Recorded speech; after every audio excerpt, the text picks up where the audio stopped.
Welcome to Convent English High School. In today's lecture, we will discuss meter bridge, which is used in laboratory and its numericals. Okay, so start with meter bridge. The question is explain construction of a meter bridge used in laboratories. Metre bridge जो कि laboratory में use होता है उसका construction क्या है वो हमें देखना है.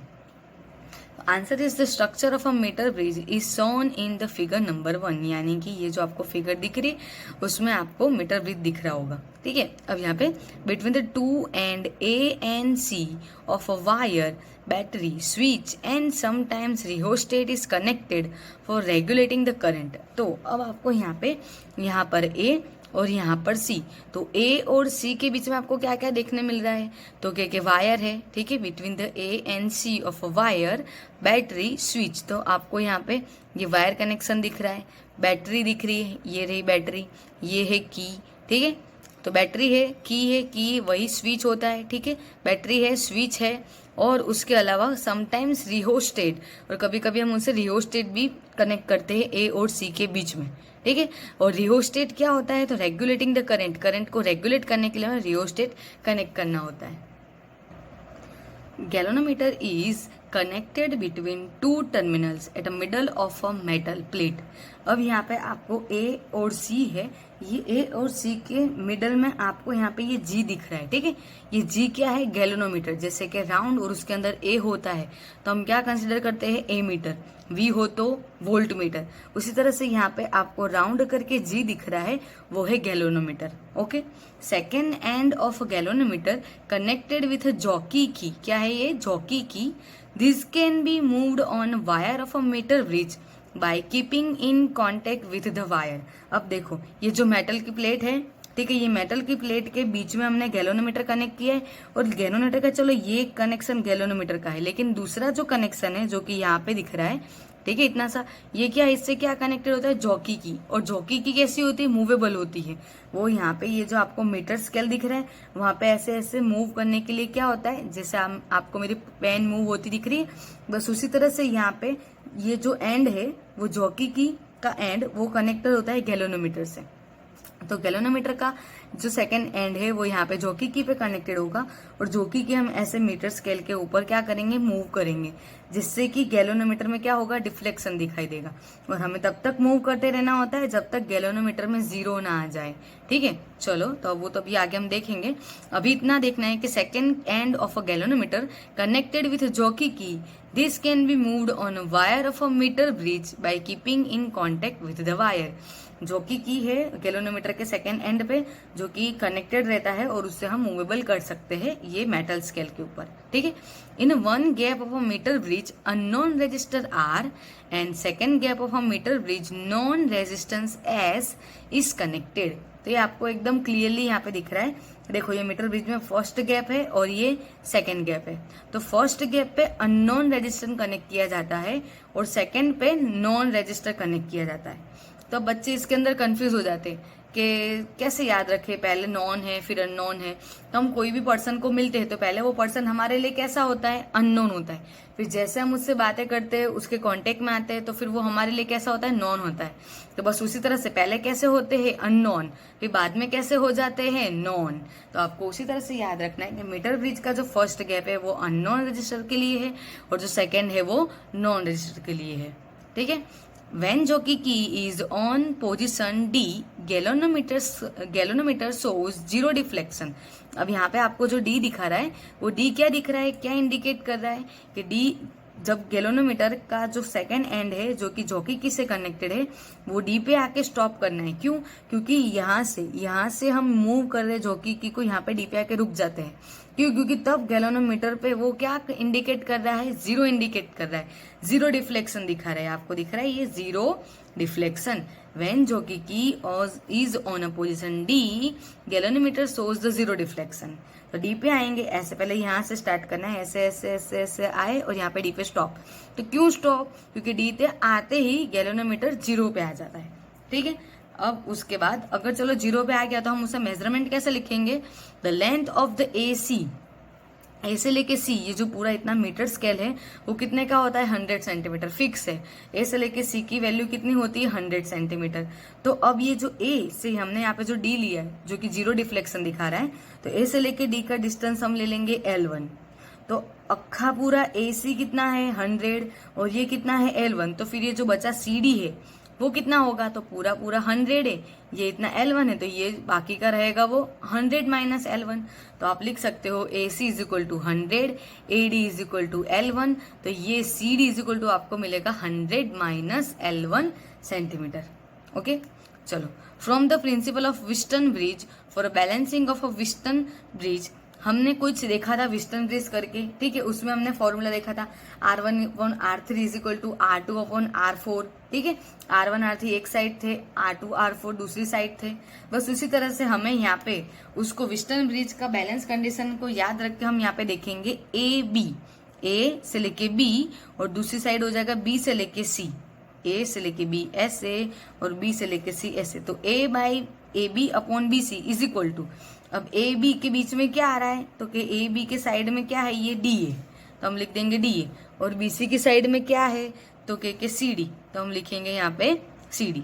सो we can write A B upon B C is equal to D A upon C D.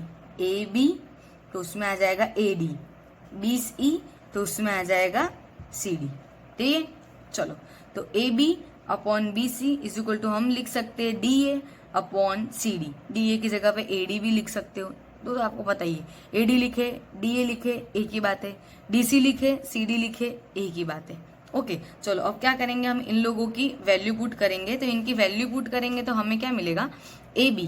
तो चलो ए बी इतना है, तो ए और बी के बीच में आपको क्या दिख रहा है, अननोन रजिस्टर आर, तो ए बी की जगह पे आपको लिखना है आर। उसी तरह से बी सी तो बी सी के बीच में आपको क्या दिख रहा है, नॉन रजिस्टर एस, तो बी सी की जगह पे हमें लिखना है एस। डी ए या तो ए डी, तो डी ए डी की वैल्यू कितनी है, L1, तो हमने यहाँ पे 8 सेंटीमीटर इंटू L लिखना है। और सी डी कितना है, 100 माइनस L, तो लिखना है 8 सेंटीमीटर 100 माइनस L, ठीक है। 8 सेंटीमीटर रजिस्टर दिखा रहे हो, चलो 8 सेंटीमीटर कट हो जाएगा, तो आपको क्या मिलेगा, R upon S is equal to L upon 100 minus L, ठीक है। तो ये आपको फॉर्मूला याद रखना है मीटर ब्रिज के लिए। क्या, मीटर ब्रिज के लिए आपको ये फॉर्मूला याद रखना है। ये आपको लैब में यानी कि लेबोरेटरी में जाओगे तब भी ये फॉर्मूला काम आएगा, और अगर हमें थियरी पूछ रहे तो उसके अकॉर्डिंग अगर न्यूमेरिकल होगा तब भी हमें फॉर्मूला काम आएगा। क्या है, R by S is equal to L upon 100 minus L, R unknown S known, ठीक है। चलो, अब हमें अननोन की वैल्यू फाइंड करनी हो तो now unknown register can be obtain by using equation. अब अननोन कौन सा है, R, कौन सा है, R, तो ये जो S है वो तो नॉन है, तो डिवाइड में इक्वल टू किस साइड जाएगा, तो क्या हो जाएगा, मल्टीप्लाई। तो हमें कुछ इस तरह का फॉर्मूला मिलेगा, R is equal to S into L upon 100 minus L। R as it is, ये जो यहाँ पे राइट हैंड साइड वाला पार्ट है वो भी एज इट इज, सिर्फ ये जो S डिवाइड में वो यहाँ पे जाएगा तो मल्टीप्लाई हो जाएगा, ये जो S डिवाइड में यहाँ पे गया तो मल्टीप्लाई, बस। तो इस तरह से आप अननोन रजिस्टर की वैल्यू भी फाइंड कर सकते हो। So next is example 3.9. In a meter bridge as per figure, the null point is found at a distance of a 33.7 centimeter from A. अब नल पॉइंट क्या है, पहले तो आपको वो समझाना पड़ेगा, वो मैं समझाते हैं, लेकिन हम पहले क्वेश्चन समझ लेते हैं वो क्या है। तो ए से लेके हमें एक नल पॉइंट मिला है जिसका डिस्टेंस है 33.7 centimetre. If now a resistance of a 12 ohm is connected in a parallel with S, अब क्या करना है, 12 ओम का रेजिस्टर मुझे S के साथ में यहाँ पे पैरेलली कनेक्ट करना है, ठीक है। Then the null point occurs at a 51.9 centimetre. पहले मुझे नल पॉइंट मिल रहा था 33.7 सेंटीमीटर पे, ठीक है। लेकिन जैसे ही मैं S के साथ में एक पैरेलली 12 ओम का रेजिस्टर कनेक्ट कर रही हूँ तो मुझे अब नल पॉइंट मिल रहा है 51.9 सेंटीमीटर में। Determine the values of the R and S। तो अब मुझे R और S दोनों की वैल्यू फाइंड करनी है। तो उसके लिए पहले सबसे पहले समझेंगे हम नल पॉइंट, कि ये जो नल पॉइंट है वो क्या है।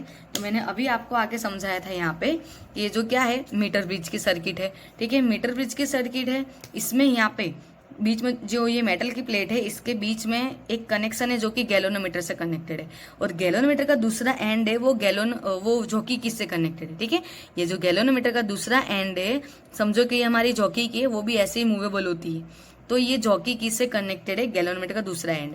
अब ये जो 100 सेंटीमीटर की स्केल है उसके ऊपर हमें जॉकी की ऐसे ऐसे ऐसे ऐसे रिमूव करनी होती है। अब वो हम ऐसे मूव करेंगे, कब तक करेंगे उसे ऐसे मूव, जब तक गैलोनोमीटर के अंदर जीरो ना दिखे तब तक। गैलोनोमीटर के अंदर क्या होगी, निडल होगी, वो निडल जब तक जीरो इंडिकेट ना करे तब तक हमें ये जॉकी की ऐसे मूव करती रहनी है। ठीक है, तो अगर हमने ऐसे जैसे इसको मूव किया और यहाँ पे आते ही गैलोनोमीटर जीरो डिफ्लेक्ट कर रहा है, तो हम उसे क्या करेंगे, नल पॉइंट कहेंगे। क्या कहेंगे, नल पॉइंट। तो इस तरह से हमें क्वेश्चन में कहा है कि ए से लेके, यानी कि यहाँ से, ये ए है, यहाँ से मैं मूव कर रही हूँ तो 33.7 सेंटीमीटर में, ये 10, 20, 30, 33.7 सपोज यहाँ पे आ रहा है। यहाँ पे पहुंचते ही गैलोनोमीटर क्या कर रहा है, जीरो डिफ्लेक्ट कर रहा है, तो इससे हमने कह दिया है नल पॉइंट। ठीक है, फिर क्या कह रहे हैं कि फिर एस के साथ में, ये जो एस है ना उसके साथ में हमने यहाँ पे एक और रजिस्टर कनेक्ट कर दिया जो कि है 12 ओम का, और वो भी कैसे कनेक्ट किया है, पैरेलल कनेक्ट किया है। तो इतना कनेक्ट करने के बाद मुझे नल पॉइंट कहाँ मिल रहा है, तो मुझे नल पॉइंट मिल रहा है 51.9, यानी कि और थोड़े पीछे जाएंगे तब जाके जीरो डिफ्लेक्शन आ रहा है। अब क्वेश्चन ये है कि हमें आर और एस की वैल्यू फाइंड करनी है। ठीक है, चलो तो देखेंगे हम कैसे कर सकते हैं। तो ये मीटर ब्रिज की फिगर तो आप लोगों को पहले ही देख ली है, वैसे ही फिगर है, फिगर तो सेम ही रहने वाली है। ठीक है, before connecting the 12 ohm resistance the null point is obtain at 33.7 centimetre. जब हमने 12 ओम का रजिस्टर कनेक्ट नहीं किया था तब मुझे नल पॉइंट मिल रहा था 33.7 सेंटीमीटर। ठीक है, and so according to the condition of the balance band Wheatstone bridge. अब जैसे हमने आगे कंडीशन देखी ना, मैंने आपको कहा था ये फॉर्मूला भी आपको लर्न रखना है, तो ये फॉर्मूला से हमें वो लिखना है R/S = L/100 - L। याद आया, अभी हमने आगे देखा था, हाँ बस तो वही है, R/S = L1/100 - L1। L1 यानी कि नल पॉइंट की वैल्यू, L1 में हम क्या लिखेंगे, नल पॉइंट की वैल्यू। चलो L1 कितना मिला था मुझे, नल पॉइंट 33.7, लिखो 33.7, 100 - 33.7, जो वैल्यू आएगी 100 माइनस वो आपको यहाँ पे लिखना है। इसे हम देंगे इक्वेशन नंबर 1। तो ये किसकी वैल्यू मिली मुझे, R/S = 33.7 अपॉन 63.3, 66.3। ओके, तो इसे हम दे देंगे इक्वेशन नंबर 1। क्यों, क्योंकि वो हमें आगे काम आने वाला है। ठीक है, अब आफ्टर कनेक्टिंग इतना किया हमने, इसके बाद में हम क्या कर रहे थे, 12 ओम का रजिस्टर मैंने कनेक्ट किया एस के साथ में पैरेलली। ठीक है, तो after connecting 12 ohm resistor in a parallel with S, equivalent resistance of this parallel combination would be. अगर मैं एस के साथ में 12 ओम का रेजिस्टर पैरेलली कनेक्ट कर रही हूँ तो मुझे इक्वेशन कैसा मिलेगा, 12 × S अपॉन 12 + S। तो ये कैसे आया, तो हमें पैरेलल का इक्वेशन याद करना होगा। पैरेलल का फॉर्म कैसा था, तो 1/R1, 1/RP लिख देंगे पैरेलल के लिए। 1/RP = क्या होता है, 1/R1 + 1/R2। ओके, अब क्या करते हैं हम इसका, यहीं पे देख लो, अब हम इनका क्या करेंगे, 1/RP का, तो 1/RP एज इट इज रहेगा, इसका मल्टीप्लाई यहाँ पे, इसका मल्टीप्लाई यहाँ पे, तो हमें कुछ R2 + R1 अपॉन इन दोनों का नीचे तो क्या होता है, मल्टीप्लाई। लेकिन मुझे क्या 1/RP की वैल्यू चाहिए, मुझे तो RP की वैल्यू चाहिए।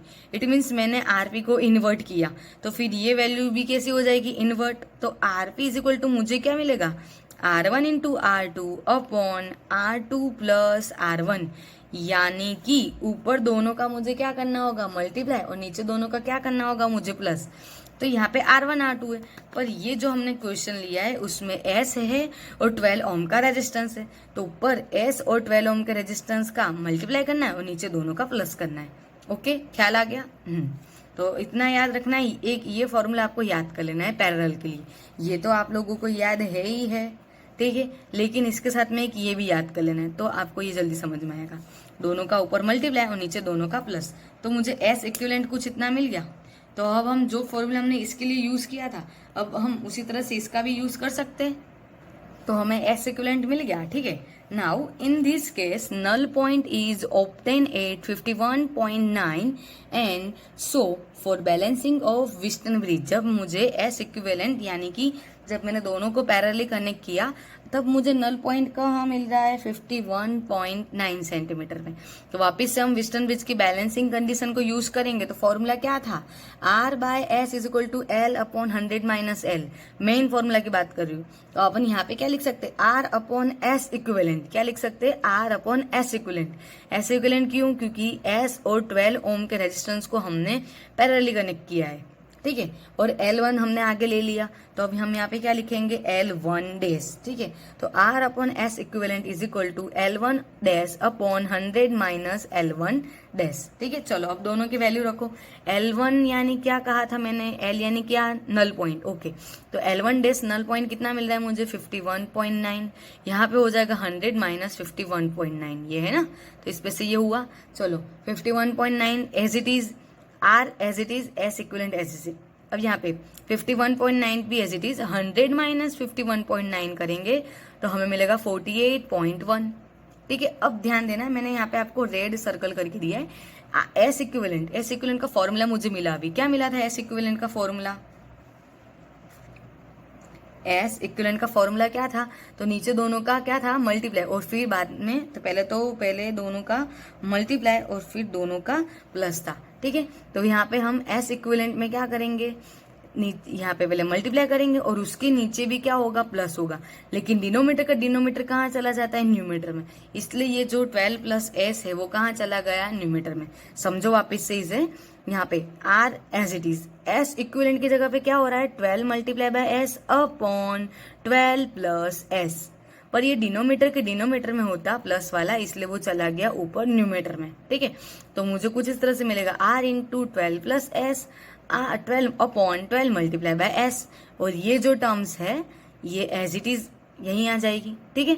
अब चलो देखते हैं। अब ये जो R और ये S, R और ये S, इनको हमने अलग कर दिया, ये लिखा, ठीक है। और बाकी का ये जो रेड सर्कल किया हुआ है इनको हमने अलग लिख दिया। और ये जो राइट हैंड साइड पे है उसे तो हमने एज इट इज यहीं पे लिख देना है, ठीक है। एक ही चीज किया हमने, क्या किया, S इक्विवेलेंट की वैल्यू लगा दी, ये रही S इक्विवेलेंट की वैल्यू, ठीक है। अब R और S को अलग लिखना है और 12 और S वाले को अलग लिखना है।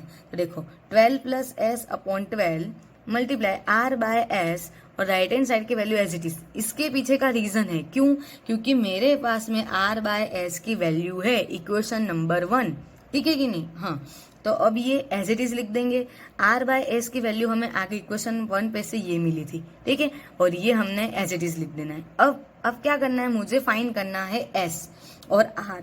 तो R तो अभी मिलेगा नहीं, तो पहले मैं फाइंड करूंगी S। तो ये जो S है, अब मुझे इसे क्या बनाना पड़ेगा, मेन बनाना पड़ेगा। तो जो नीचे यहाँ पे जो डिवाइड में है इक्वल टू उस साइड जाएगा तो मल्टीप्लाई, और जो ऊपर मल्टीप्लाई में है इधर आएगा तो डिवाइड में। तो देखो ये 12 plus S as it is, ये डिवाइड में 12 है, यहाँ पे जाएगा तो मल्टीप्लाई हो जाएगा।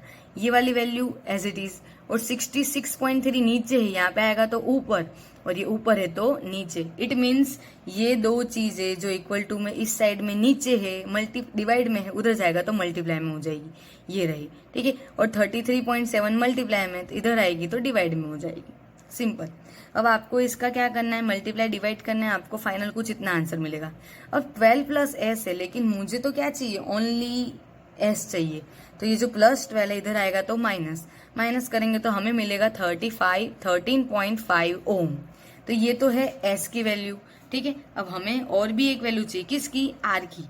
तो फ्रॉम इक्वेशन नंबर 1 क्या था, R by S is equal to 33.7 upon 66.3, यहाँ पे था S, लेकिन हम S की वैल्यू लिख देंगे। तो S की वैल्यू हमने लिख दी 13.5 ओम। अब ये जो डिवाइड में है इधर जाएगा तो क्या हो जाएगा, मल्टीप्लाई, क्योंकि मुझे चाहिए R, उसके अलावा मुझे कुछ नहीं चाहिए। तो ये जो डिवाइड में इधर आएगा तो मल्टीप्लाई। तो पहले हम इनका डिवाइड करेंगे, उसके बाद इससे मल्टीप्लाई करेंगे, तो मुझे 6.86 ओम आंसर मिलेगा, जो कि होगी R की वैल्यू। तो इस तरह से हमें S और R की वैल्यू मिलती है। तो यहाँ पे आपको कोई खास काम नहीं करना है, सिर्फ मैथमेटिकल स्टेप है, वो भी यहीं से देखना है। आगे वाला तो इजी है, सिर्फ देखना है यहाँ पे है S इक्विवेलेंट कैसे आया, वो मैंने आपको समझाया है इस पे से, ठीक है। तो S इक्विवेलेंट कैसे आया, फिर उसकी वैल्यू रखनी है, और फिर R और S को अलग कर देना है, क्यों, क्योंकि उसकी हमारे पास में वैल्यू है। फिर ये स्टेप में सिर्फ ध्यान देना है, इक्वल टू की साइड जो डिवाइड में है वहां पे जाएगा मल्टीप्लाई, जो मल्टीप्लाई में वो आएगा डिवाइड में। दैट्स इट, और फिर कुछ खास है नहीं। ठीक है, इस तरह से आपको एग्जाम में मीटर ब्रिज भी पूछ सकते हैं थ्योरी में, या तो फिर उसके अकॉर्डिंग न्यूमेरिकल भी पूछ सकते हैं। तो आपको दोनों चीज आनी चाहिए। ठीक है, और ये चीज समझ के फिर आपको अपनी नोटबुक में भी लिखनी है। Okay, done.